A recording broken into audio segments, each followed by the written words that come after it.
नमस्कार मित्रों, आज का हमारा विषय है एजुकेशनल साइकोलॉजी यूनिट नंबर 2।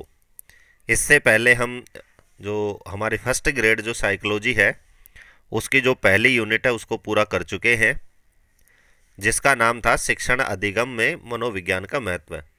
और इस यूनिट में जो 4 पॉइंट थे, अधिगमकर्ता, शिक्षक, शिक्षण अधिगम प्रक्रिया, विद्यालय प्रभावशीलता, उसको अच्छी तरह से समझाया भी और आपने देखा भी है। आज उसी क्रम में हम दूसरी यूनिट प्रारंभ करने जा रहे हैं, जिसका नाम है अधिगमकर्ता का विकास, और वो भी किशोर अधिगमकर्ता में। और इस यूनिट के अंतर्गत हम संज्ञानात्मक विकास को पढ़ेंगे, शारीरिक विकास को पढ़ेंगे, सामाजिक विकास को पढ़ेंगे, संवेगात्मक विकास को पढ़ेंगे और नैतिक विकास के बारे में पढ़ेंगे। तो इस तरह से आप देख सकते हैं कि जैसे पहली यूनिट को पॉइंट वाइज मैंने आपको समझाया है, उसी तरह से दूसरी यूनिट को भी हम एक या दो विकासों को लेकर के इस यूनिट को पूरा करेंगे। इस यूनिट में जो पॉइंट दे रखे हैं, इनको स्टार्ट करने से पहले आज का जो वीडियो है वो मैंने विकास का परिचय के रूप में आपके लिए तैयार किया है। तो इस वीडियो में हम विकास से संबंधित जितने भी महत्वपूर्ण तथ्य हैं उन सारे तथ्यों पर चर्चा करेंगे। उसी के बाद हम संज्ञानात्मक, शारीरिक आदि जो विकास है इनको पढ़ेंगे, तो आपको ये अच्छी तरह से समझ में आ जाएंगे।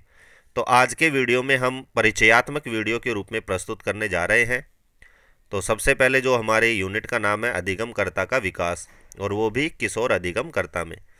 तो सबसे पहले मैंने इसकी जो परिभाषा है बाल विकास की वो यहाँ पर बताई है कि मनोविज्ञान की इस शाखा में जन्म से लेकर परिपक्व अवस्था तक बच्चे के विकास का अध्ययन किया जाता है।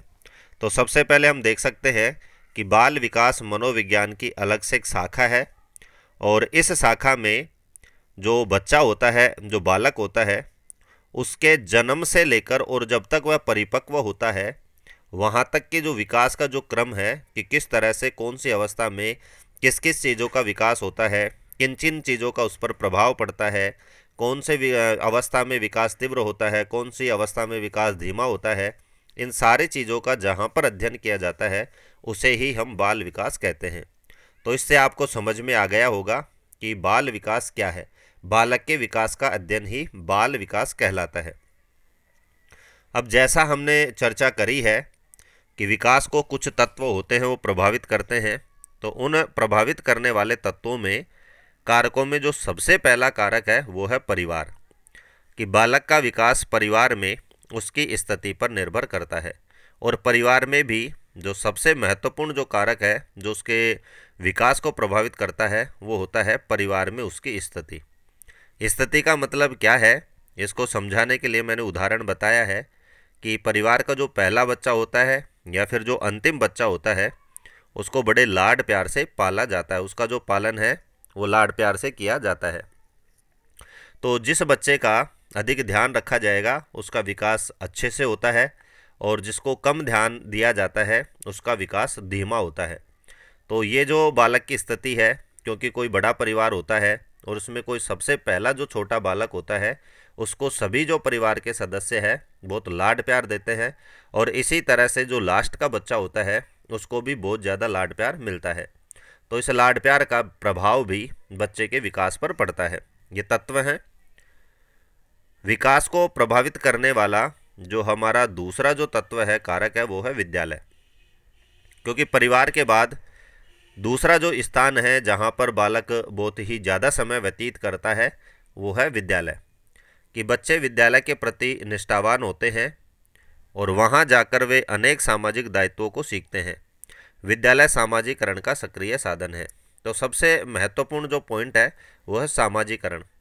सामाजिकरण का मतलब होता है कि समाज के नियमों को सीखना, समाज के रीति रिवाजों को सीखना, समूह के बारे में जानकारी प्राप्त करने का जो कार्य है वो बालक विद्यालय में सीखता है। तो विद्यालय दूसरा कारक है जो बालक के विकास को प्रभावित करना है। तो यहाँ सिर्फ आपको इतना याद रखना है कि बालक के विकास को कौन कौन से तत्व प्रभावित करते हैं। ये थोड़ा बहुत डिटेल मैंने महत्वपूर्ण होने के कारण विद्यालय और परिवार की आपके लिए प्रस्तुत की है। ज़्यादा महत्वपूर्ण यहाँ कारकों को, तो पहला कारक है परिवार, दूसरा कारक है विद्यालय, तीसरा कारक है वातावरण, चौथा है पोषण। ये सारी चीज़ें आपको समझाने की आवश्यकता नहीं है, क्योंकि बिल्कुल स्पष्ट है और बिल्कुल सरल है कि जिस बालक को पोषण अच्छा मिलता है उसका विकास अच्छे से होता है। जिस बालक को अच्छा वातावरण मिलेगा तो विकास अच्छा होगा, खराब वातावरण मिलेगा तो विकास भी उसका अच्छा नहीं होगा। रोग व चोट यानी स्वस्थ जो बालक है उसका जो विकास है वो सामान्य गति से चलता रहता है, और रोगी या चोटिल व्यक्ति है या बालक है उसके विकास में कई प्रकार की बाधाएं आती है। आस पड़ोस का वातावरण, अंतःस्रावी ग्रंथियाँ यानी हमारे शरीर में अंतःस्रावी ग्रंथियाँ होती हैं जो अनेक प्रकार के जो हार्मोन हैं उनको स्रावित करती हैं। उन हार्मोनों का भी हमारे विकास में महत्वपूर्ण योगदान रहता है। तो अंतःस्रावी जो ग्रंथियाँ हैं वो भी महत्वपूर्ण कारक हैं।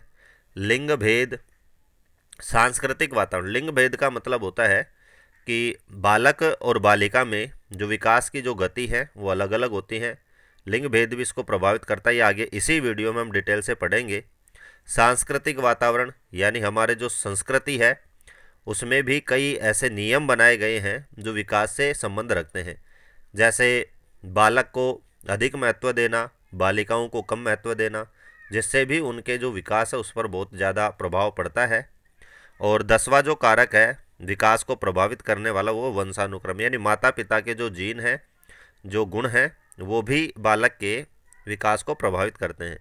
तो यहाँ सिर्फ आपको यही याद रखना है कि विकास को प्रभावित करने वाले कौन कौन से कारक हैं, तो आपको इन 10 कारकों के नाम याद रखना है। उसके बाद में हम देखते हैं विकास का अधिगम से संबंध, क्योंकि हमने पिछले यूनिट में अधिगम के बारे में पढ़ा है। तो विकास के साथ अधिगम का क्या संबंध है, तो सबसे पहला पॉइंट है उसी से आपको क्लियर हो जाएगा कि बालक का जो विकास है अधिगम का ही परिणाम है। यानी विकास को अधिगम का परिणाम माना जाता है, रिजल्ट माना जाता है। क्यों? क्योंकि अधिगम द्वारा अर्जित जो ज्ञान है वो मानसिक विकास को प्रभावित करता है।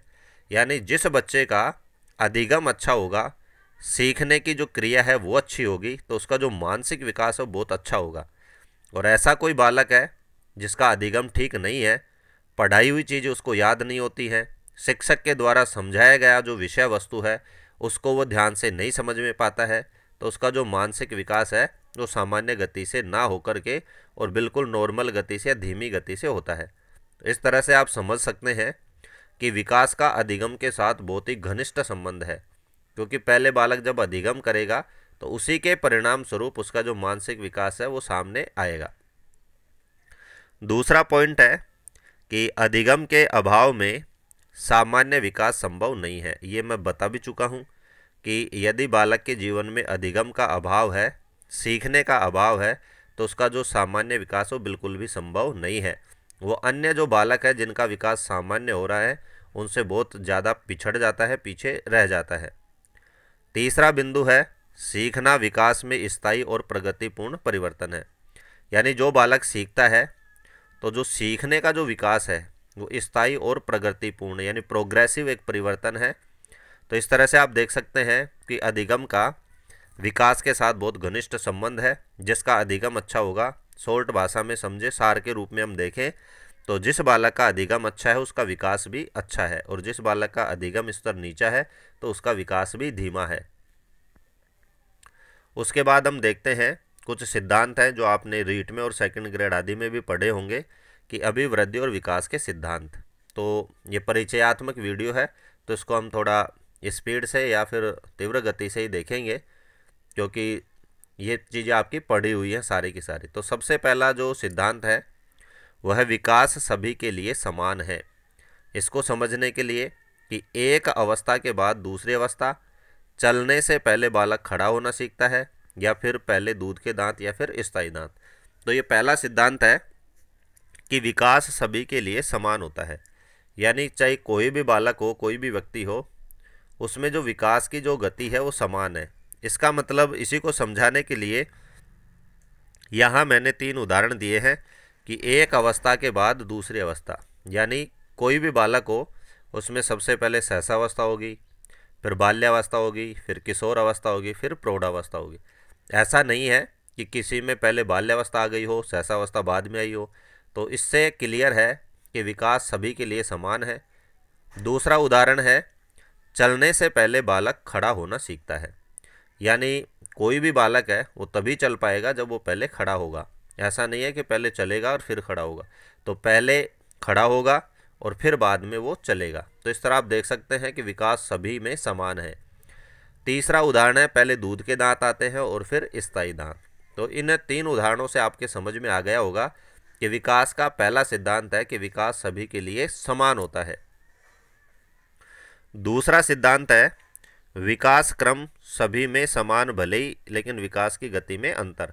तो विकास की गति का अंतर है कि विकास की गति में अलग अलग व्यक्तियों में अंतर हो सकता है। ये नहीं है कि गति भी समान हो। गति का मतलब यहाँ से है कि कोई बालक है वो 9-10 महीने का चलने लग जाता है, कोई बालक है वो 1.5 साल का होके फिर चलता है। तो इस तरह से विकास की गति में अंतर हो सकता है, लेकिन जो बालक 15 महीने का होकर चल रहा है वो बालक भी पहले खड़ा होना सीखेगा और फिर ही चलेगा। तो इस तरह से विकास क्रम भले ही समान हो, लेकिन उनकी गति में अंतर हो सकता है, ये आपको ध्यान रखना है। उसके बाद में हमारा दूसरा जो सिद्धांत है विकास का, वह सामान्य से विशिष्ट की ओर। इसको समझने के लिए उदाहरण है कि बालक पहले सामान्य शब्दों को सीखता है और फिर विशिष्ट शब्दों को। तो इस तरह से दूसरा सिद्धांत है कि बालक पहले सामान्य चीज़ों को सीखने के बाद ही विशिष्ट चीज़ों को सीखता है। तीसरा सिद्धांत है कि विकास सतत होता है, यानी विकास की जो क्रिया है वो लगातार होती है। ऐसा नहीं है कि कुछ समय तक वो रुक जाए, ना, वो बिल्कुल चलती रहती, जीवन पर्यंत चलने वाली एक प्रक्रिया है। तो बहुत ही महत्वपूर्ण सिद्धांत है कि विकास सतत होता है, लगातार चलने वाली एक प्रक्रिया है। इसको समझने के लिए उदाहरण है कि शैशवावस्था और किशोर अवस्था में विकास स्पष्ट दिखाई देता है, किंतु अन्य अवस्थाओं में नहीं। तो यहाँ महत्वपूर्ण प्रश्न बनता है कि किन 2 अवस्थाओं में विकास तीव्र गति से दिखाई देता है। तो एक होती है शैशवावस्था, उसमें भी आपको विकास तीव्र गति से दिखाई देता है। शैशवावस्था के बाद जो बाल्यावस्था है उसमें जो विकास की गति बिल्कुल धीमी हो जाती है, और फिर बाल्यावस्था के बाद जो किशोर अवस्था है उस अवस्था में जो विकास है वापस तीव्र हो जाता है, और फिर प्रौढ़ अवस्था में भी विकास धीमा होता है, एक तरह से रुक जाता है, लेकिन वो अंतिम अवस्था तक चलने वाली एक प्रक्रिया है। चौथा इसका सिद्धांत है कि विकास की गति भिन्न भिन्न। ये पहले सिद्धांत में आप पढ़ भी चुके हैं, लेकिन कुछ बच्चों के दांत 6 माह से पहले और कुछ के बाद में, अलग अलग बालकों में विकास की गति अलग अलग। यहाँ जो उदाहरण दिया है वो दांतों से दिया है कि कुछ बच्चों के दांत हैं वो 6 माह से पहले आ जाते हैं और कुछ के 6 माह के बाद। इसी को मैंने आपको चलने का उदाहरण देकर समझाया था कि कुछ बच्चे 8-9 महीने के चलने लग जाते हैं और कुछ महीने 15-16 महीने के होते हैं जब चलते हैं, लेकिन होगा प्रोसेस है वो समान होगी, लेकिन जो विकास की गति है वो भिन्न भिन्न होगी। ये चौथा हमारा सिद्धांत है। सारे सिद्धांतों को आपको याद रखना है। पांचवा हमारा सिद्धांत है समग्रता से विभेदीकरण की ओर। इसको समझने के लिए बहुत ही अच्छा उदाहरण है कि जन्म के पश्चात जो शिशु है वो स्पर्श, ध्वनि एवं दृष्टि आदि संवेदनाओं में अंतर नहीं कर पाता है, लेकिन जैसे जैसे उम्र बढ़ती है संवेदनाओं में अंतर करना सीख जाता है। तो जब बालक जन्म लेता है और वो थोड़ा बहुत 1-1.5 साल का होता है, समझता है, तो वो चीज़ों में अंतर नहीं कर पाता है। तो चीज़ों में अंतर नहीं कर पाने की जो विशेषता उसको हम समग्रता कहते हैं। और धीरे धीरे जैसे वो बड़ा होता जाता है तो अलग अलग चीज़ों में वो अलग अलग अंतर करना सीख जाता है, स्पर्श में, ध्वनि में, दृष्टि में, उसको हम विभेदीकरण कहते हैं। तो सबसे पहला जो गुण आएगा उसमें समग्रता का आता है और फिर विकास में विभेदीकरण का रहता है। तो समग्रता से विभेदीकरण की ओर बढ़ता है, ये विकास का 5वां सिद्धांत है। छठा सिद्धांत है कि विकास में सह संबंध होते हैं, जैसे शारीरिक एवं मानसिक विकास के विशेषकों के मध्य उच्च सहसंबंध पाया जाता है। यानी वो हमने दूसरे यूनिट में देखा है, जब मैं अभी सिलेबस में भी देखा है और वीडियो के प्रारंभ में भी मैंने सिलेबस का स्क्रीनशॉट आपको बताया है। वहाँ भी देखा है कि हम 5 प्रकार का जो विकास पढ़ेंगे, शारीरिक विकास, मानसिक विकास, संवेगात्मक विकास, सामाजिक विकास। तो इन सभी विकासों का एक दूसरे से घनिष्ठ संबंध होता है। ये भी विकास का एक सिद्धांत है, क्योंकि जिन बालकों का मानसिक विकास अच्छा होता है उनका शारीरिक विकास भी अच्छा होता है, और जिन बालकों का मानसिक विकास अच्छा नहीं होगा उनका शारीरिक विकास भी धीमा होता है। तो आप इस तरह से समझ सकते हैं कि एक दूसरे विकास का एक दूसरे से घनिष्ठ संबंध होता है। सातवां हमारा सिद्धांत है स्त्री पुरुष के विकास दरों में अंतर। लड़कों की तुलना में लड़कियां जल्द परिपक्व होती हैं। किशोर अवस्था में लड़कियां भारी और किशोर अवस्था के बाद लड़के भारी हो जाते हैं। तो लिंग का भी विकास के जो सिद्धांत है उसमें शामिल किया गया है कि स्त्री पुरुष के विकास की जो दर है वो अलग अलग होती है। और एग्जाम्पल कि आप देखेंगे कि जो लड़कियां हैं वो लड़कों से पहले परिपक्व होती हैं।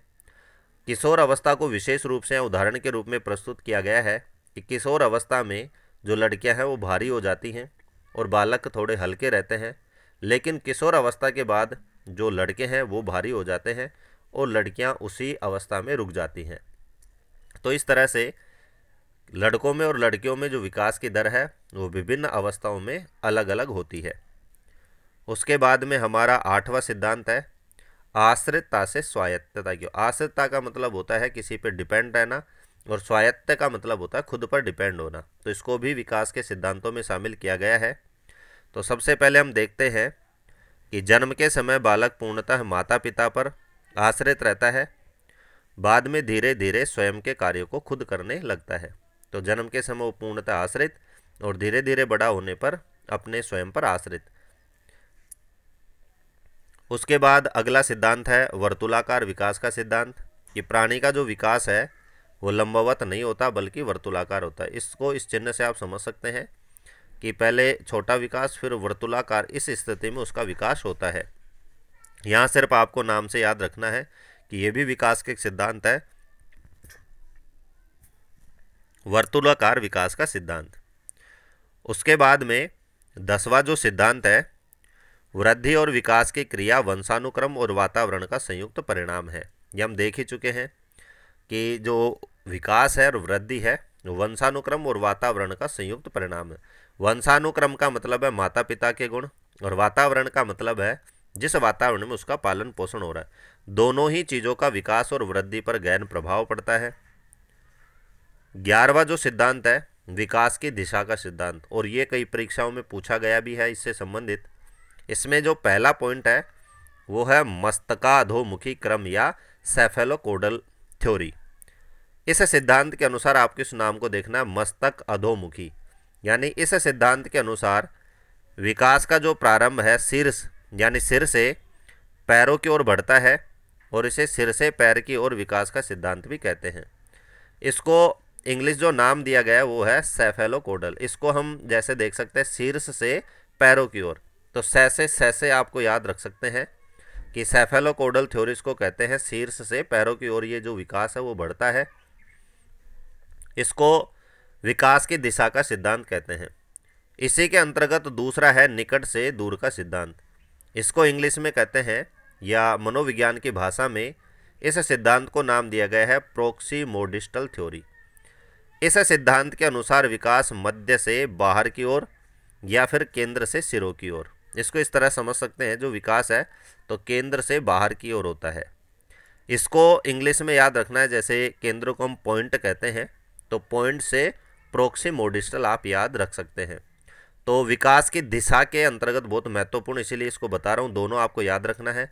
एक तो है मस्तकाधोमुखी यानी शीर्ष से पैरों की ओर, और एक है केंद्र से सिरों की ओर। दोनों ही जो सिद्धांत हैं वो इसी के अंतर्गत आते हैं, विकास की दिशा के अंतर्गत। और ये बार बार पूछे जाने वाला एक प्रश्न है मस्तकाधोमुखी, जिसको हम मनोविज्ञान की भाषा में कहते हैं सेफेलोकोडल, और दूसरा है निकट से दूर का सिद्धांत, जिसको मनोविज्ञान की भाषा में कहा जाता है प्रोक्सीमोडिस्टल थ्योरी।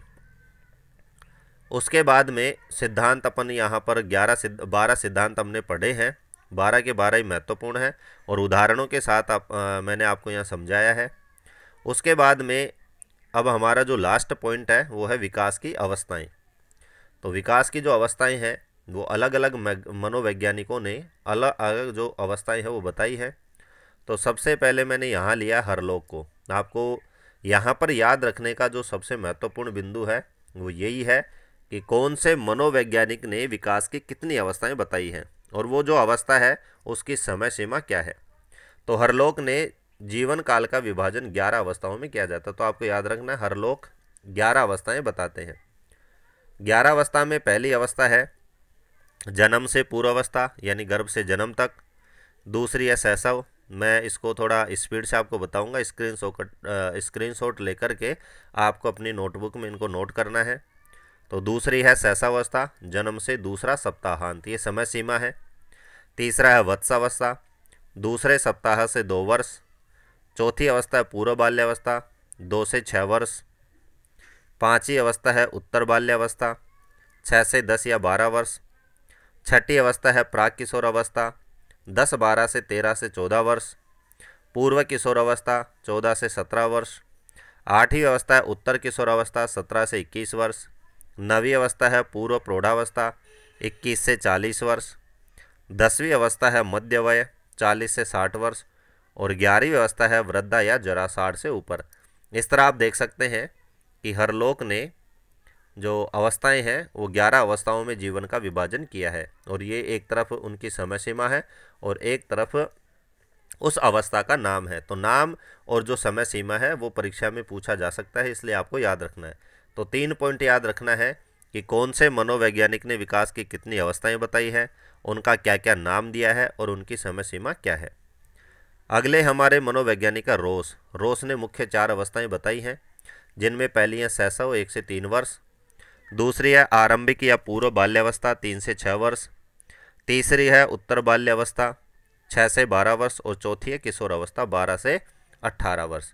तो इस तरह से आप देख सकते हैं कि मुख्य जो है वो किशोर अवस्था तक हमें पढ़ना है, और रोस ने 4 ही अवस्थाएं बताई हैं किशोर अवस्था तक। चारों के चारों आप स्क्रीनशॉट लेकर के इनको भी नोट कर सकते हैं। उसके बाद में तीसरे मनोवैज्ञानिक अर्नेस्ट जोन्स, इन्होंने भी 4 अवस्थाएं बताई है, और ये मुख्य रूप से सामान्य अवस्थाएं हैं जो हमें हर जगह देखने को मिलती हैं, जैसे शैशवावस्था, बाल्यावस्था, किशोर अवस्था और प्रौढ़ावस्था। तो इस तरह से आप देख सकते हैं कि इन्होंने ना तो पूर्व बाल्य, उत्तर बाल्य, पूर्व किशोर अवस्था ज़्यादा नहीं बताया है, और मुख्य रूप से जो हम पढ़ते आ रहे हैं बचपन से ही किताबों में, तो मुख्य रूप से जीवन को 4 अवस्थाओं में बांटा गया है, और ये जो 4 अवस्थाएं वो अर्नेस्ट जोन्स ने ही दी है। तो सबसे पहली अवस्था है शैशवावस्था, जन्म से 5 वर्ष। दूसरी है बाल्यावस्था 6 से 12 वर्ष। तीसरी है किशोरावस्था 12 से 18 वर्ष। और चौथी है प्रौढ़ावस्था 18 के बाद में। चौथे हमारे मनोवैज्ञानिक है कार्ल सनिक, इन्होंने 9 अवस्थाएं बताई है। पहली है गर्भाधान से जन्म तक। दूसरी है शैशव काल, जिसकी समय सीमा है जन्म से 3 या 4 सप्ताह है। तीसरी आरंभिक शैशव एवं माह से 15 माह। चौथी अवस्था है उत्तर शैशव 15 से 30 माह। पांचवी है पूर्व बाल्यावस्था 2.5 वर्ष से 5 वर्ष। छठी है मध्य बाल्यावस्था 5 वर्ष से 9 वर्ष। सातवीं उत्तर बाल्यावस्था 9 से 12 वर्ष। आठवीं है किशोर अवस्था 12 से 15 वर्ष। और लास्ट 9वीं है उत्तर किशोर अवस्था 15 से 21 वर्ष। इस तरह से कार्ल सनिक ने ये 9 अवस्थाएं बताई हैं। उसके बाद में विकास के कुछ सोपान हैं। तो सोपानों का मतलब है कि जो अभी मनोवैज्ञानिकों ने जो अवस्थाएं बताई हैं, तो उन अवस्थाओं की क्या क्या विशेषताएं हैं, और ये पूछा गया प्रश्न है। तो आप देख सकते हैं, अभी मैं आपको बताऊंगा। तो विकास के सोपान में मैंने जो 3 अवस्थाएं हैं उनको शामिल किया है, क्योंकि हमारे सिलेबस में मैं पहले ही बता चुका हूं कि किशोर पर ज़्यादा महत्व दिया गया है। तो सबसे पहली है शैशवावस्था, जिसकी समय सीमा है जन्म से 5 वर्ष। तो इसकी क्या क्या विशेषताएं, उन विशेषताओं का आपको बिल्कुल कंठस्थ करना है, इसको हल्के में नहीं लेना है, क्योंकि महत्वपूर्ण बिंदुओं में से एक बिंदु है कि सामाजिक मुस्कान की अवस्था। तो यहाँ प्रश्न बनता है कि सामाजिक मुस्कान की अवस्था कौन सी अवस्था को कहते हैं, तो हमारा जवाब होगा शैशवावस्था। इसी तरह से इन सारी विशेषताओं को आपको शैशवावस्था से ध्यान रखना है कि सामाजिक मुस्कान की अवस्था कहते हैं। सीखने का आदर्श काल, 2015 का जो पेपर था फर्स्ट ग्रेड संस्कृत का, क्योंकि ये विषय में आते हैं आपको पता है 30 प्रश्न, तो वहाँ पूछा गया था कि सीखने का आदर्श काल कौन सी अवस्था को कहते हैं। भावी जीवन की आधारशिला भी शैशवावस्था कहा जाता है। जीवन का महत्वपूर्ण काल कहा जाता है। अनुकरण द्वारा सीखने की अवस्था भी शैशवावस्था को कहा जाता है। तीव्र शारीरिक विकास की अवस्था इसे कहते हैं। क्षणिक संवेग की अवस्था इसे कहा जाता है, या फिर सांवेगिक विकास का स्वर्णिम काल भी शैशवावस्था को कहा जाता है। तो इन विशेषताओं को आपको अलग अलग अवस्थाओं की विशेषताओं को याद रखना है। दूसरी हमारी अवस्था है बाल्यावस्था 6 से 12 वर्ष। इसकी विशेषताएं क्या क्या हैं? वैचारिक क्रिया की अवस्था, टोली दल समूह की अवस्था, क्योंकि इस अवस्था में बालक दल या टोली बनाने का इच्छुक होता है और समूह में रहना पसंद करता है। मिथ्या परिपक्व काल, ये भी पूछा गया प्रश्न था कि मिथ्या परिपक्व काल कौन सी अवस्था को कहा जाता है। ये 2018 में पूछा गया प्रश्न है। अनोखा काल बाल्यावस्था कहते हैं। खेल की आयु भी बाल्यावस्था कहते हैं। द्वंद्व काल सामाजिकरण, मूर्त चिंतन की अवस्था भी बाल्यावस्था कहते हैं। नए कौशल क्षमता की विकास की अवस्था भी बाल्यावस्था को कहा जाता है। उसके बाद में है लास्ट हमारी जो है किशोर अवस्था। सामाजिक परिपक्वता की अवस्था किशोरावस्था को कहते हैं। देशभक्ति की अवस्था, वीरता की अवस्था, अमूर्त चिंतन की अवस्था। देखो, मूर्त चिंतन है बाल्यावस्था और अमूर्त चिंतन है किशोरावस्था। दल भक्ति यानी इस उम्र में आकर के और जो बालक है वो किसी दल से उसका घनिष्ठ लगाव हो जाता है और वो किसी एक दल का पूर्ण समर्थक बन जाता है, तो इसे दल भक्ति की अवस्था कहते हैं। जीवन का सबसे कठिन काल भी किशोरावस्था को कहा जाता है। अटपटी अवस्था, उलझन की अवस्था, द्रुत व तीव्र विकास की अवस्था। स्वर्ण काल यानी किशोर अवस्था को स्वर्ण काल भी कहा जाता है। बसंत काल भी इसे ही कहा जाता है। सामाजिक स्वीकृति की अवस्था, घनिष्ठ मित्रता, दबाव व तनाव की अवस्था। इस उम्र में बालक घनिष्ठ मित्र बनाना स्टार्ट कर देता है। मित्रता बनाने की शुरुआत बाल्यावस्था में होती है, लेकिन घनिष्ठ मित्रता की अवस्था किशोर अवस्था को कहा गया है। संवेगात्मक परिवर्तन, आत्मसम्मान की अवस्था। इस अवस्था में बालक आत्मसम्मान की इच्छा रखता है और हर जगह वो चाहता है कि मुझे सम्मान की दृष्टि से देखा जाए, मुझे सम्मान मिले। तार्किक चिंतन यानी तर्क करने लग जाता है। उसके बाद में है संघर्ष की अवस्था, तूफान की अवस्था, उथल पुथल की अवस्था, संक्रमण काल या संक्रांति काल, सुनहरी अवस्था, एज ऑफ ब्यूटी। इस तरह देख सकते हैं कि सबसे ज़्यादा जो विशेषताएं वो किशोर अवस्था में है, लेकिन सारे की सारी विशेषताएं परीक्षा की दृष्टि से महत्वपूर्ण है। तो हमारा जो दूसरा यूनिट है विकास, उसके परिभाषात्मक रूप से परिचयात्मक वीडियो के रूप में मैंने इस वीडियो को आपको समझाया है। और इसीलिए समझाया कि क्योंकि इस परिचय से, इस पॉइंट से पिछली परीक्षाओं में बहुत ज़्यादा प्रश्न पूछे गए हैं और आप मिलान भी कर सकते हैं, क्योंकि आप तैयारी कर रहे हैं तो पिछले प्रश्न पत्र आपके पास होंगे भी, नहीं है तो आप उनको डाउनलोड करके मैच कर सकते हैं किस पॉइंट से कितने ज़्यादा प्रश्न आपसे पूछे गए हैं। तो आज का ये वीडियो कैसा लगा? अच्छा लगा है तो लाइक और कमेंट करके अवश्य बताएं, क्योंकि इस पॉइंट को पढ़ने से पहले ये पढ़ना बहुत ही आवश्यक था और आपने देख भी लिया होगा कि कितने महत्वपूर्ण तथ्य इस वीडियो में छिपे हुए हैं। कल से या फिर अगले वीडियो में क्योंकि हम बीच बीच में जो हमारी हिस्ट्री है वो भी पढ़ते जाएंगे और इसको भी हमें पूरा करना है, क्योंकि इसकी भी 6 यूनिट है।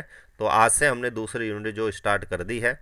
तो ये परिचयात्मक वीडियो था। अब कल से हम जो विकास है, संज्ञानात्मक, शारीरिक, सामाजिक, संवेगात्मक, इनसे संबंधित सारी जो जानकारी है वो पढ़ेंगे, ताकि परीक्षा में आपका एक भी प्रश्न बाहर नहीं जाए और आपके 30 में से एक अच्छे स्कोर के साथ, एक चयन देने वाले स्कोर के साथ आपके ये प्रश्न सही हो। वीडियो को अंत तक देखने के लिए धन्यवाद।